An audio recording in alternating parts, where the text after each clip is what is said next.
You got some changes going on, huh? You in the middle of something? Something you're like, ooh, I don't know what to do with this season right here. I don't know if I like what's going on with my mind, my body, my relationships. Nobody, just me. Nobody in that season. Like, okay, what is this? And what am I supposed to do with it? All right, so this panel was brought to you by Dallas IVF, and they just gave out a wonderful DIVF spa package. If you have not gotten your raffle tickets, I would recommend that you do, because we've got some more goodies coming your way. Let me first introduce to you, excuse me.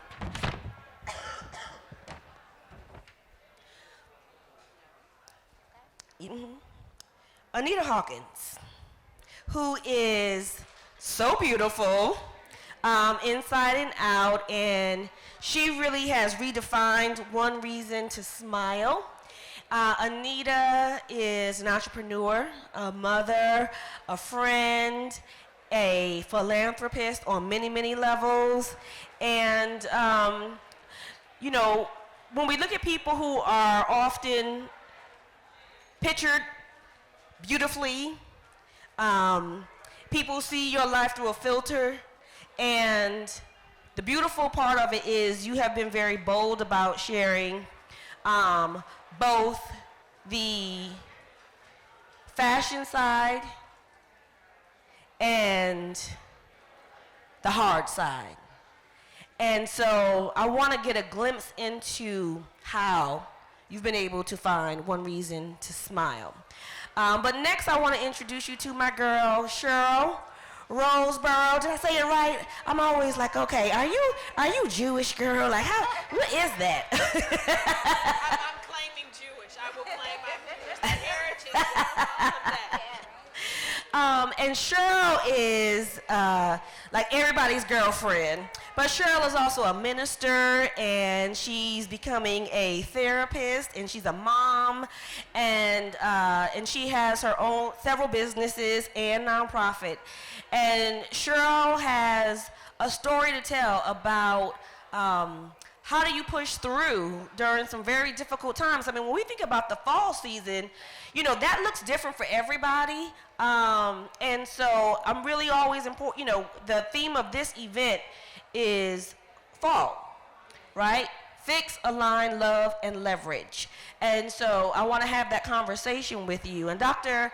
Dowda, who I've recently met and just has a beautiful spirit, who has a functional medicine practice and a booth, and I want you to make sure you go over there and learn more. She's also got some goodies coming up in our giveaway, so you want to pay attention to that. But as we're talking about Align, which is the track that we're now on, and we want to make sure that people who are over there shopping, there will be plenty of time to shop and all that good stuff, but I want to make sure that we're giving some time and attention to this, because we're about to talk about some very important things.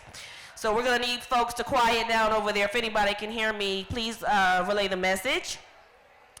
But Dr. Dowda deals with functional medicine, which is really taking off, and a lot of physicians are really shifting their practice to deal with it from more of a naturalistic perspective, to deal with a lot of the issues that we have as women who are getting older, as women of color, and women who just have some unexplainable issues, and we need some new ways to approach it, right? Essential oils, vitamins, dealing with our autoimmune issues. All of these things are so important. And we need a new way to look at it, because guess what? A lot of people don't have health insurance. A lot of people don't want to take medicine. A lot of people are not satisfied with the way the medical industry is doing things, and they're open, I think now more than ever, to looking at naturopaths and looking at different ways in which we can handle wellness. But the good thing about you is, and what I think is happening, is a lot of medical doctors recognize that there are other ways to help and heal. So I'm excited to talk to you about that as we all deal with our fall season. And then Tori. Tori, is the Bana still here? I have somebody I want you to meet. I don't mean to put her out there like that, but I just want to make sure she's still here. Anyway, Tori is a therapist who specializes in grief. And we all grieve differently, and grief is not always a person dying. It might be a loss of something in your life. It might be a loss of your youth. Oh, maybe I'm talking about me. Oh, that's my issue. Okay, Monday. Monday at it might be a loss of a job. It might be a loss of a relationship. It might be becoming an empty nester, and you're trying to figure out who am I now, right? So I really think that you'll enjoy that Tori has such a very unique approach to not only therapy, but also how do you navigate through different grief in your life, right? Because even if as you're dealing with sickness, there could be grief about how your body is changing, right? So there's a lot to cover here. So Dr. Dada, let me start with you. I spoke about it a little bit, but I want to hear from you. What is functional medicine? And it helped us to understand how it aligns with us internally. Okay. Well, can I say a little bit about how I started? Yes. Okay. So my name is Dada Pouncey. Put the mic up a little bit. My name is Dada Pouncey. A lot of people know me as Dr. Dada. You may have even heard me on the radio from K104.5 and 105.7. Well, I'll give Wellness Wednesday tips. And the reason why I'm doing that, because I'm trying to get the word out there, especially to underrepresented populations. There are a lot of unique things that you can do aside from just take medications. I know that because I'm a patient myself, and I went through a lot of the similar things that you probably have gone through as well. So my background is natural medicine, and I did family practice. When I was doing family practice, I mean, everything was okay the way the status quo. But what was happening was that all I was doing was just giving medications. I'm not saying there's anything completely against it, but a lot of those medications just cause more side effects. And those medications are not studied for a long period of time. So we don't know what's going to happen, 20, 30 years from now. And for me, that's a problem. And so I want to treat my patients as if like the way I would treat myself or my family or my friends. And it never really sat well with me to just say, okay, here's a medication, come see me in 3 months, and I see you for 15 minutes. I bill the insurance company, and that's it. That's how I make my living. That wasn't right for me. So I can tell you right now, there is no money in wellness, so I'm definitely not doing it for any money. I'm doing it because I feel like this is what I'm called to do. And basically, to get to your answer, functional medicine is to get basically down to the root cause of the problem. Because there's always something that's going on in your body. There's a disruption.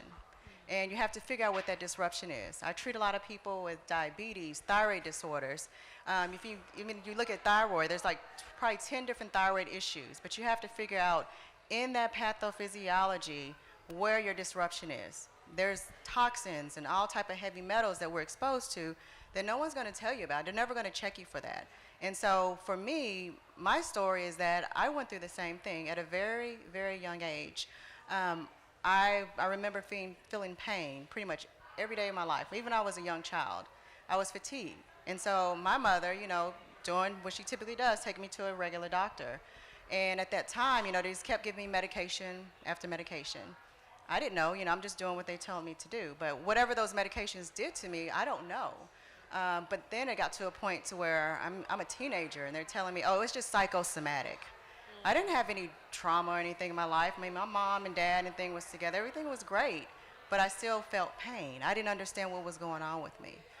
It wasn't until actually I got in my 30s when I was pregnant with my son. I was told that I could never have kids just because I had some medical issues, but thank God, God gave me a son. I even knew before he was going to be born, about 2 weeks prior to that, God revealed to me I was going to be having a son, and you're going to name him Caleb. And I actually wrote a note down, I prayed about it, and I didn't know what it was going to become of it, but it became a part of my testimony. Because during that pregnancy, I actually finally had one doctor, she was my OBGYN, she saw just slight differences in my blood test. And other doctors saw it for years and just kind of ignored it. Just gave me a medication, said, oh, it's slightly off, come back and see me whenever. And nothing ever happened. But she tested it because now there was a child that was involved. I found out that I did have an autoimmune disorder, and that's what was causing my pain. I can remember I was 4 years old, I had pain. And no one ever was able to diagnose it because they never took the time to really figure out, okay, even though she's young, is there something actually going on? And if I look back at some of my childhood, it wasn't the greatest neighborhood and things that the homes were old. There may have been mold or whatever things I may have been exposed to. I didn't put two and two together until now, what I was going through.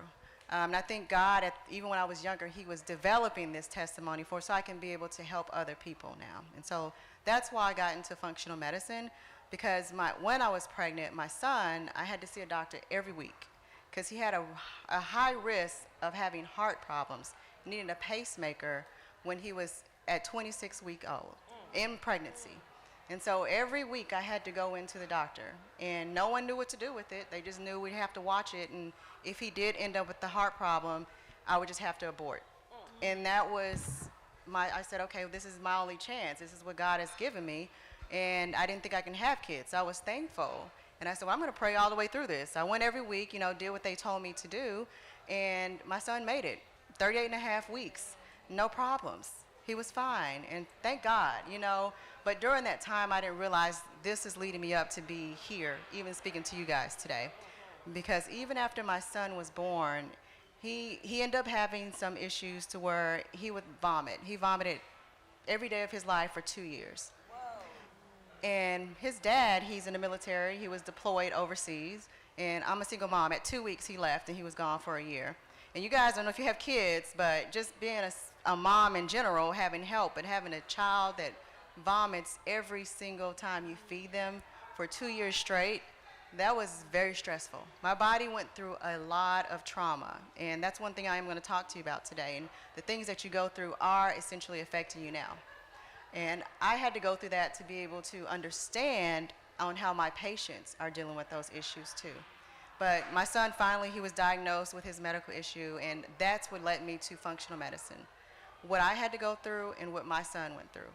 Me, that was one thing. I said, okay, I have this, and I'll just deal with it. But when you start talking about the baby, that changes everything. I said, no, we got to find another reason. So I think God, he led me up to here. He gave me that one child to give me a testimony to be able to affect as many lives as possible. So basically, functional medicine, to answer your question, is to get down to the root cause of what's happening.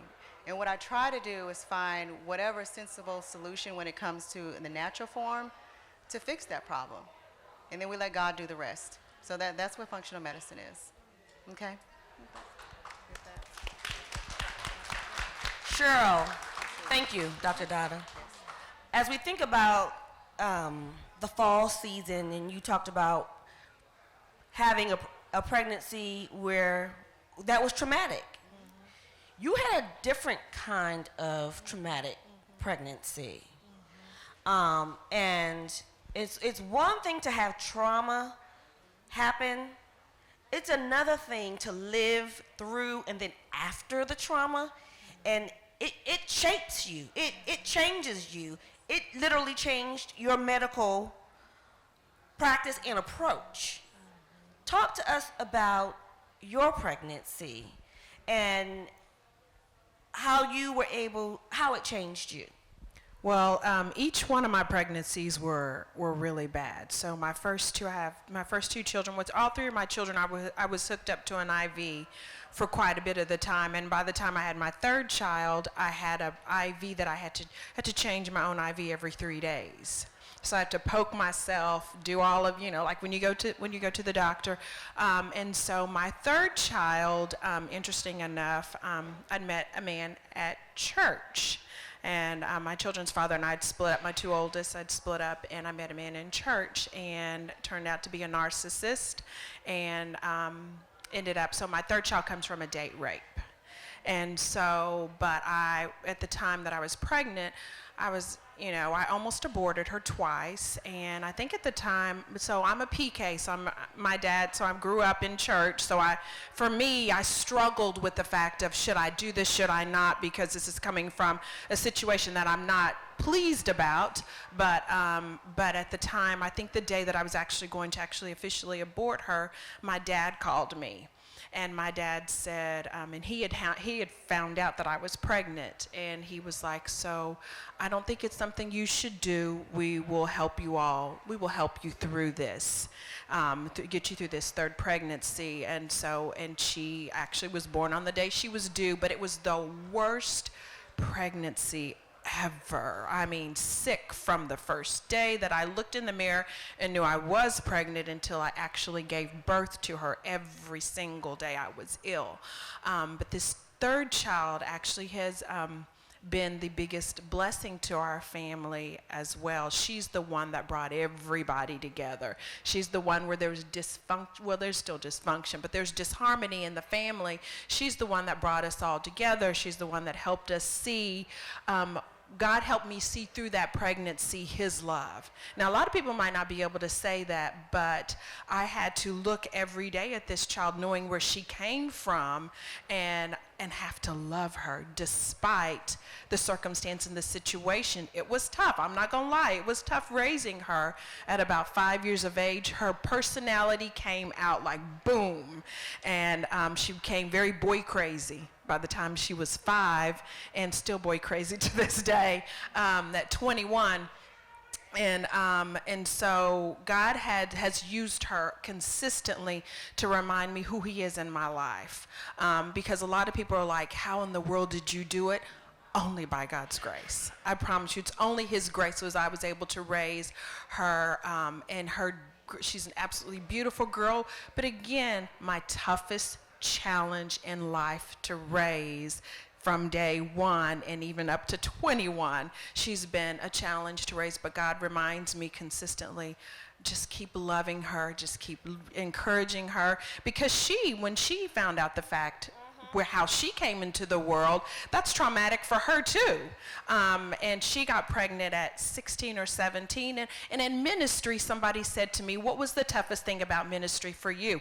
My truth, and this is my honest truth, my transparency moment, I told her to abort it. Because I didn't even know. We were struggling financially at that time because my business had gone under and I was working for another person, and it just was not financially feasible going from 6 figures, a golf course home, to living homeless with a 16-year-old girl who's trying to figure herself out. Was extremely challenging.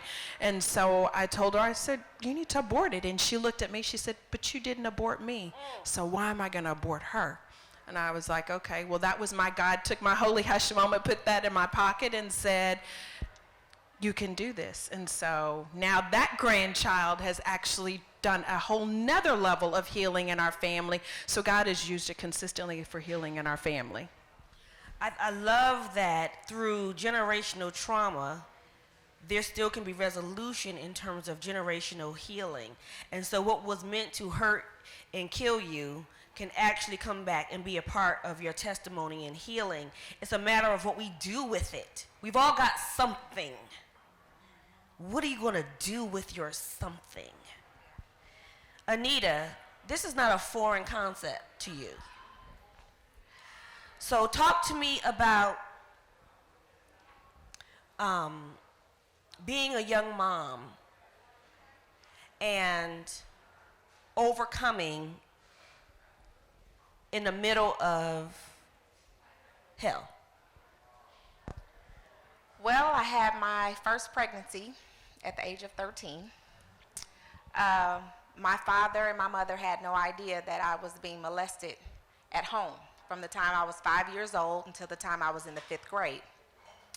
So when I became pregnant at 13, the first thing that my father said was that you're nothing but a whore. You're going to be like your mother. You're going to lay up and you're going to have babies. That's all you're going to do with your life. Well, he took me to the abortion clinic and he forced me to have an abortion with no sedative. Pursuit of something normally is the pursuit of happiness. My pursuit was proving him wrong. So happiness wasn't even that wasn't even on the horizon. That was so far I couldn't even see that. So it was about me proving him wrong. I'm not gonna lay up and have babies. I'm not a whore.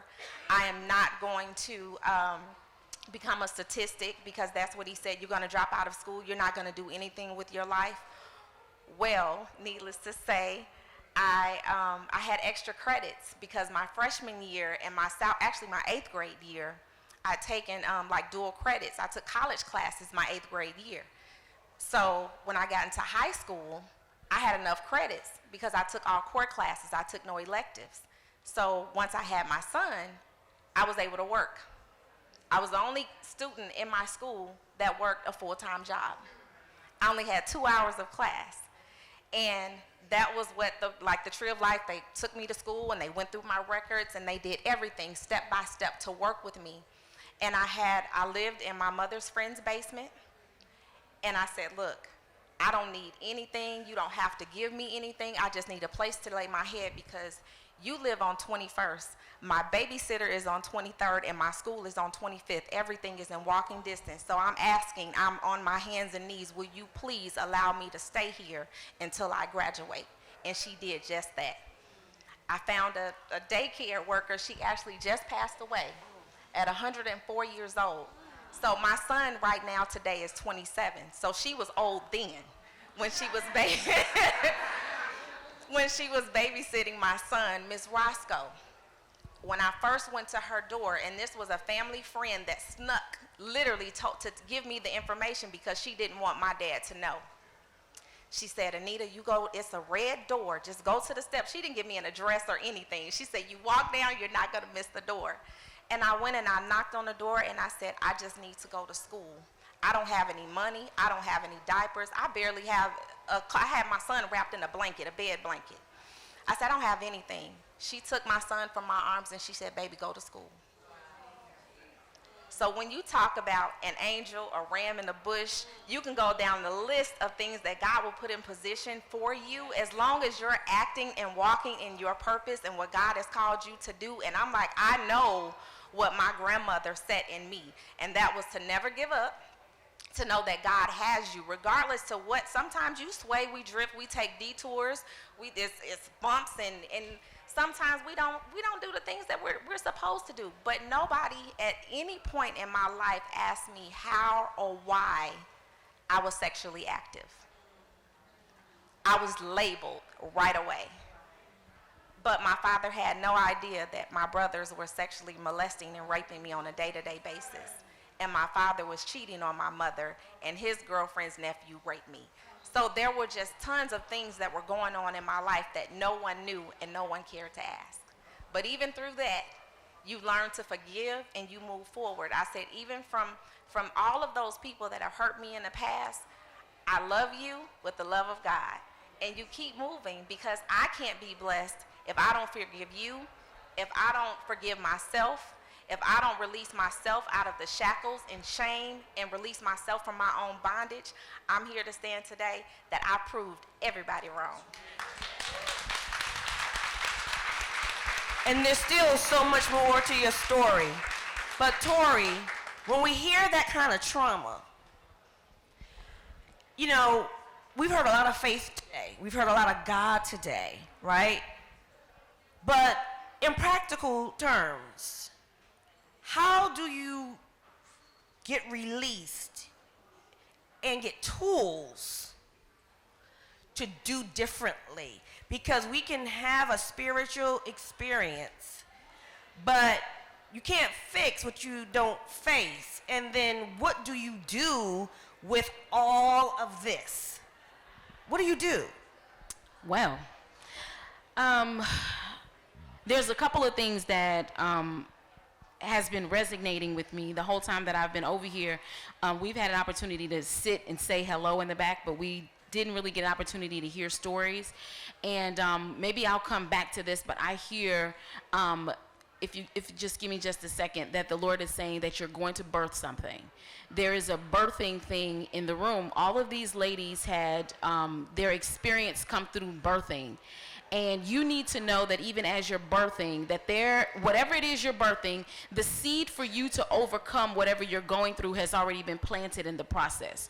You were born with everything that you need to do everything that God has called you to do. These women were not born insufficient or lacking anything. Before the foundation of the earth, before they were in their own mother's womb, the Lord planted something in them that said, I'm going to give you what you need to birth what you are doing. All these women's miracles came through a birthing, and I just want to let you know that you're going to birth too. Now, when it comes to trauma, oh, and she's a minister too, if you didn't catch that.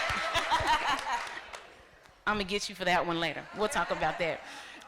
When it comes to trauma, what you have to remember is that your body has a memory. And there's a really wonderful book out there called The Body Remembers. It's called The Body Never Forgets. And trauma implants itself into your body like a memory. And no matter how old you are, something can trigger a memory. It can be a smell, it can be something that you see, it can be something that you hear, and then all of a sudden you have a memory. For me, every time I smell concrete, it reminds me of when I was in the 4th grade. And we used to sit outside of our building, but it's just a smell of concrete that makes me automatically go back to that space. And so many of us are living with traumatic events. And when we do not seek treatment in a very practical way, yes, we pray, yes, we seek God, but when you come to therapy and you actually have an opportunity to face that trauma and to change the trajectory of that memory, you will always be put back into that situation whenever it appears that the situation resembles what put you there in the first place. Right? So anytime it can be something like you're in a relationship and somebody says something and then all of a sudden you're right back in that same place. If you've experienced sexual abuse, it can be somebody, it can be a smell of a person, it can be a touch on the arm, it can be anything that will put you back into that situation. And so I just completed a training called EMDR where we actually focus on getting to the negative cognition and the negative memory of that trauma and taking that and processing it through until that negative cognition becomes something positive. And now you're not having those same reactions as you would to the trauma as though it was occurring. Because when you've experienced trauma, when you get back into that situation, it feels like you're that little 4 or 5-year-old girl that's sitting there and you feel powerless. You feel as though you are restrained by that thing because your body has taken you back. What she's referring to, I think, is the DNA. The DNA does remember. Things can change in your DNA. So trauma changes your Yes, DNA? it can, absolutely. It can change. There's a certain way that it'll shut down things like in your brain, usually in the frontal cortex. And if you have trauma, it can suppress it. There's some women that has been abused and they don't even remember.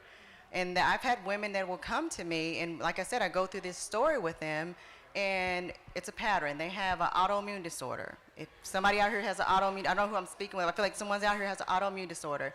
They told they had thyroid disorders. That is because that trauma that happened in your life. And it's almost like clockwork, and we're digging up those root causes. A lot of people don't want to go there, but I said, if you're going to be here and you want me to help you and to really get down to the functional level of what's going on with you, I know what I'm up against. I know what we have to do. And that is to look at the DNA, look at, you said, the things that are resurfacing. Your body's going to remember until you actually figure out how to process that first, and then also figure out healthy ways to cope with it. Because the mind is powerful. You don't realize it, but it's happening. It happens all the time. So if you are, for one, suffering some type of chronic disease, it's particularly like autoimmune disorders, a lot of autoimmune disorders come from trauma. And then you mix things. It comes from trauma because you mix things like things that you've been exposed to, like viruses, toxins, heavy metals, the foods that we eat. Some of those things do not go with our DNA. And if you already have some disruption in your DNA, it's like a puzzle. If something doesn't fit, then it's going to be abnormal. So I remember I was 7 years old. I used to sit there and read a medical dictionary, believe it or not. And it doesn't sound, I did. And I think God had a call in my life then. My mom thought I was crazy, but it was interesting to me. And it's still intriguing to me. And the reason why I say that, because God, eloquently designed the body. He put a lot of defense mechanisms in place for us. And I think a lot of us probably wouldn't even be here, would be dead if he didn't design those things. And so me knowing from a pathophysiology standpoint, everything you're going through, I hear you, and I tell my patients, I hear you, it's real. It's real because something has been embedded in your DNA. And you have to figure that out. That's how you get down to the root cause and you dig that up. And then we can start talking about the thyroid disorders. Then we can start talking about the diabetes. All this stuff happened from that trauma. And just listening to your story, I'm just thinking, I'm in my mind like, oh my gosh, in between the age of, and I talked to you about that, Dia, between the age of 3 and probably 16 years old, particularly when you feel the sexual abuse, something happens. It changes your body. And I've even sat down with women, they're like, how did you know my story? I said, I didn't know your story. I just know the DNA and how things can change and how it processes. Cheryl, I see your head shaking. I want to get to you, but specifically, Anita, talk to me about how you have shifted the way you deal with your health issues using essential oils and things of that nature, and as well as within your family, to respond to some of the stuff that they're talking about. Well, my daughter, she used to be stressed in the 2nd grade. And we took her to specialists in Florida. We're getting brain scans and trying to figure out, why are you stressed at, 7 years old or 6 years old? Stress or anxiety? Stress and anxiety. So we found out later after her tests and, once the doctor went in to give her a diagnosis and, just to, scan her, like, what's going on, Troy? Without us in the room, they want to know what's going on. Why are you having this type of anxiety and stress? And she said, my dad. And she said, well, what's going on? Well, I have to make sure my dad is happy. And she was literally driving herself crazy to make him happy for making sure that she had straight A's in school. And you said, well, what if she doesn't make straight A's? Are you going to beat her? He said, no. We said, well, that's what you've ingrained in her. So my daughter at that time was taking like migraine medication in the 1st and 2nd grade. I'm like, she's not supposed to be taking that. So once I started reading the side effects of things like that, even in myself, and I was just going with what the doctor said. I'll just give her some migraine Advil, she'll be fine. And I'm like, but long term, this shouldn't be. And he said, well, she puts enough stress on herself, even without us saying anything. She just wanted to be perfect. And I said, you know what, we're not gonna keep doing this. So my niece is autistic. So of course her mother was putting in the work and the research to find things that were clean, not just in her food, but in the household. So she discovered the oils, essential oils. And after me doing the research and paying attention to what she was doing for her daughter, I'm like, well, I need to bring this into my home. Cleaning products, what we use in our hair, what we use, for backaches, pains, whatever that looks like, snoring, just the simple things, but essential oils. Snoring? Yes. You got my attention at snoring. So literally my daughter, when I say she lives by this, she's in college now, and she left her diffuser at home. She said, Mom, please send me my diffuser. I'm not taking any medication. She said, I need to relax. I need my oils. And she's religious. She gets up in the morning, she has one for anxiety, she has one to wake up, she has one to sleep. She lives by when she's doing her homework. If her friends come to the room and they're rowdy, she was like, okay, we need something calming, But it's pleasing, and the good thing is that it's all natural, so it's gonna combat all of the, everything that we have from outside, that you bring into your house. You need something that's clean and it's from the earth, and you don't have to worry about those side effects. You can take it, weight loss, it's tons of, different things that you can use. But there are all these products out here. Right. How do you know what's clean, what's pure, right? I mean, whether we're talking CBD, we're talking essential oils, all these things. If you're not a scientist, if you haven't spent the time, how do you know, okay, this is pure enough? Right. And I can answer that. I was going to say, it's really no true way to know. When I say what you can do is hook up with someone that does know. And that's what we should be doing as healthcare providers.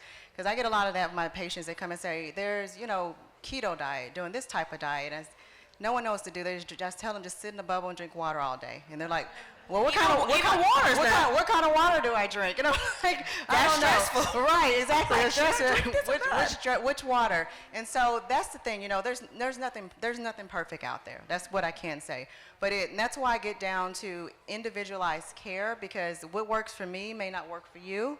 It may not work for you. And so researching, understanding your body, and when I go back to the DNA, because there's certain foods that you should eat according to your DNA. Certain ways you should move and talk and exercise according to your DNA. I know, a lot of people are kind of afraid of those things, but this is how you know who you are, because everybody is completely different. And kind of going to what you were saying as you were talking, that your daughter is having some anxiety, there's a lot of research and study out there that shows whatever you go through, you can pass that DNA on to your offspring. You can. Especially when I comes learned anxiety. that. I learned that 3 years ago that I birthed my daughter through depression, and I did not know that. Yes. And Cheryl, speak on that. yeah. Okay. I actually birthed my daughter through depression too, but my story is somewhat similar to Anita's in the fact that from the time I was 5 to 11, I was sexually abused by next door neighbors, cousins, uncles, by multiple people. And at 49, I had fibromyalgia. Fibromyalgia is caused from unresolved pain and trauma, and there are all kinds of trauma triggers consistently. And so, and right at the time that God had me go back to graduate school at 49, I started theme, and I graduate next semester. Hallelujah. And so at the point that when I started realize it was depression, I birthed her through depression because part of me knew what was going on. And there's a whole nother part to that story that I'll share on another day. But when I birthed her, I just knew something was off, and I started immediately. So it was postpartum depression, and also spirits that had attached itself to me from the person. So the spirit that attached itself to me was living, and I thought I was losing my mind. And my mama took me to doctor after doctor after doctor. She said, hold on now. We done been uppers and downers and everything else. Nothing was working. She took me to church and took me to a woman that was there. She said, whatever spirit he imparted inside of you, she pulled that spirit up, plucked it out. We went through prayer, and by the end of that session, I slept like a baby from that moment forward. So, but it was all of these spirits. And so I've been saying this lately in Dia, is that right now what is happening in the sense of we all can understand is that we are medicating spirits and pacifying demons. We're medicating a whole lot of spirits right now that God is saying we need to open up our eyes to what's happening. Bird Box was not a joke. People make, they make a lot of laughing jokes about that. The only people that it didn't affect were the people that had mental illnesses. So we have to pay attention to a lot of that stuff that's happening and going on. But I was literally losing my mind, but it was because of that. But I've had to do natural things, therapy, all of that stuff. I see a therapist for at least twice a month. I'm down to once a month now, but I was seeing a therapist for quite a while. I have a business coach. I have a spiritual director. I have all of these people around me to make sure that I keep my mind sane, and I do all natural. I don't eat beef. I do all of that stuff to keep the toxins out, as much of the toxins out as possible. Do y'all see a theme here? Like, if you're going to take care of yourself, it's not a one thing fix. Right. And that you can actually, I like what you often say, Tori, which is take your God with you to therapy. Yes. Like, all of it. And I just want you to speak, because they've been giving me the sign to wrap up for a minute. So you may have to get your questions as a sidebar, because I'm so behind schedule, which I apologize for. But briefly, take me through the stages of grief, and how do you grieve violation and loss? How do you grieve? And maybe the stages teach that. But you can't go through that kind of trauma and there not be grief. That is such an amazing question, because when we talk about grief, we only talk about death and dying. It has to be a person. We personify grief as being attached to having lost a person. But what all of these ladies have said through their own losses is that they've lost a sense of safety. They've lost a sense of security. They've lost a sense of hope for what future can bring. It takes a little time for us to regain hope. How do I know now that my life is not going to be destroyed because I had a baby with someone who violated me, or because I've been sexually abused ever since I was 5 years old, or because I've been sick? What's my future if my whole life has been categorized by sickness and illness? What then does that look like? So now I'm grieving the hope of what a future is going to be. What kind of adult am I going to be if I'm going to live with sickness my whole life, or if I'm going to have to raise a baby that's a byproduct of a violation or rape, or if I'm going to have to live a life now that I've been ostracized and set aside and thrown away from my family, and they didn't even know that I had been violated, right? So what does all of that look like for me, and how do I grieve that? There are 5 stages of grief. The first stage is denial, and I love the fact that the doctor said that our bodies have a defense mechanism, and for grievers, denial is that defense mechanism. I like to liken it unto the rubber that's around a bumper car. Have we all done bumper cars? And you run into that next car, but that rubber is there so that you don't absorb all of the impact. And that's what the denial does for your sympathetic nervous system, is that what it does is it protects it from having the brunt of this loss. When you lose something, if our bodies truly experience that shock, it will go into overload and we would die, right? So that denial is going to be necessary. The second stage of grief is anger. There has to be an emotion, and because our body is designed to protect itself mentally and physically and have this defense mechanism up, that anger, what it does is it reconnects an emotion to the situation, because the first thing that your body wants to do so that it can protect itself is it wants to disassociate.